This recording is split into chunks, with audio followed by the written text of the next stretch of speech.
just delayed a day. In fact, this may come out tomorrow, so don't take anything for granted. But I found some new articles, and I'm filming it tonight. So, yay, have fun. We're also at 888, which is very fun. So, the sun is shining. It's a beautiful day. Let's get into car news.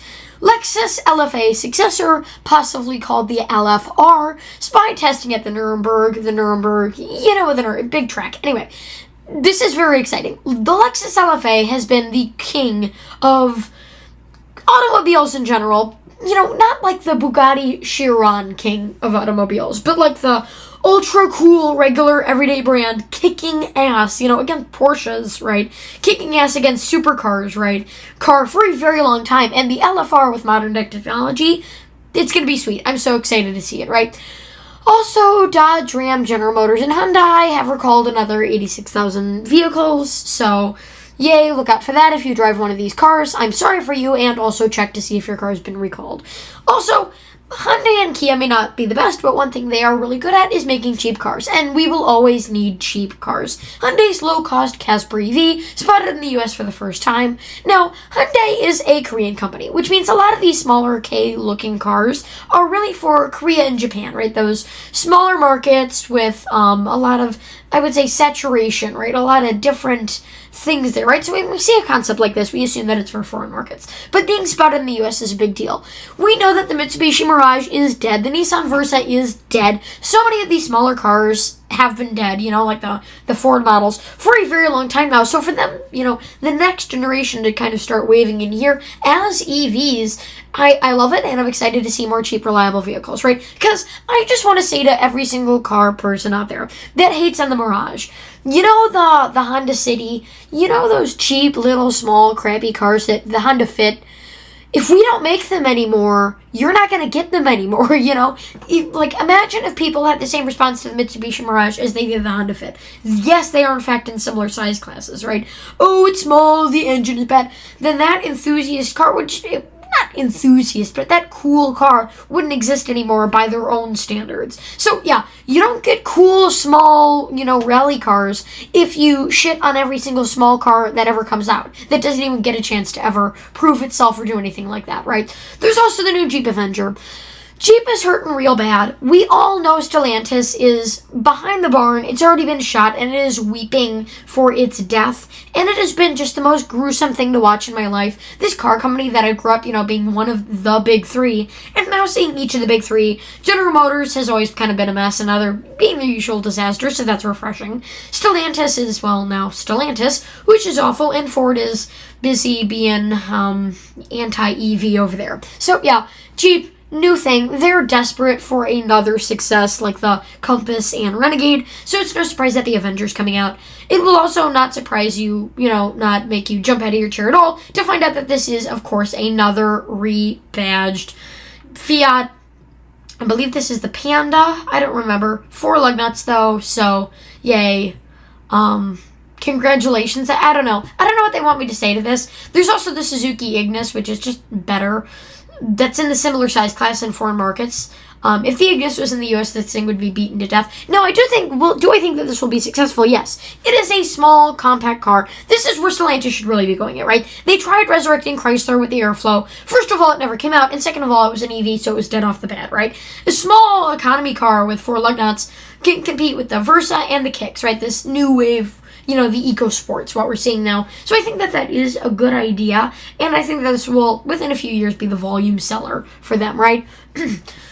Also, Honda is having another massive recall. Believe it or not, Honda, for a while there they got really quiet, and now the storm is coming into bay. So many different of their most popular vehicles have been recalled. So many that the total toll of actual cars on the road today being recalled is almost at 1 million. It's 720,000. Not almost, but nearly there.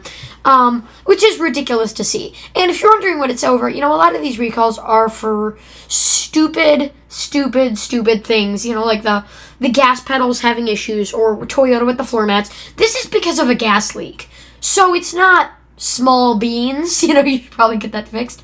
Also, Stellantis, meanwhile, each one of their car brands is tunneling directly into the ground. They spent almost nearly $30 million to enhance their wind tunnel specifically for EVs.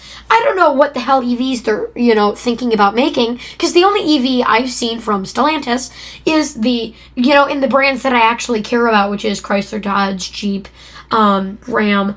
The only EV I've seen from that is the Chrysler Airflow concept, and we haven't seen any of that since 2022. So I don't know what EVs they're building this for, right? And again, even in the picture, they couldn't come up with one of their EVs to show you, so it's just a Grand Wagoneer. So a good $30 million down the drain. Thanks a lot. Wow. And also, it's very funny that the car company that makes big, rugged, boxy, unaerodynamic Jeeps spent, like I said, $30 million on a wind tunnel specifically for aerodynamics. Also, believe it or not, aerodynamics can't resurrect a dying company, so they may just need to look up to that. Another thing is these stupid recalls. Stellantis is at such an edge, such like a star burning so bright that it's almost gonna burn itself out and instantly, spontaneously form a black hole or whatever, right? That small little bullshit recalls like this, like the tow mirror glass falling off recall, they don't want that. They don't want to have to spend any money after a car's already left the factory. For Stellantis, it's hard to people to even get into the dealership and buy a damn car, much less have to get it back to the dealership to recall anything, especially something insultingly stupid. Like mirror glass falling off.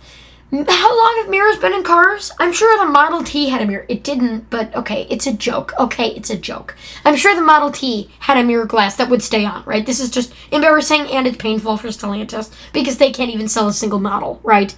Volkswagen is also their Scout Motors. If you don't know, Scout Motors was a thing for a while. Anyway, now they're revealing their first EV as it shifts to include plug-in hybrids. Volkswagen brand is falling down to shit, so they are trying to come up with new interesting brands to kind of make up for it. Now this Scout thing is kind of a Bronco / Rivian dupe. There are a lot of articles out there about competing with the all new EV Bronco or Rivian. I'm sure Scout is just going to be one of those failures. I am betting that this will be like the new Edsel. I don't think Scout will take off, because we've already got Jeep for the idiots who want to buy a car like that, and also Scout, well, it's a cool name. I don't think it will gain quite the classicness that Jeep has, right? Also, again, car prices skyrocketing. $6,000 price hike.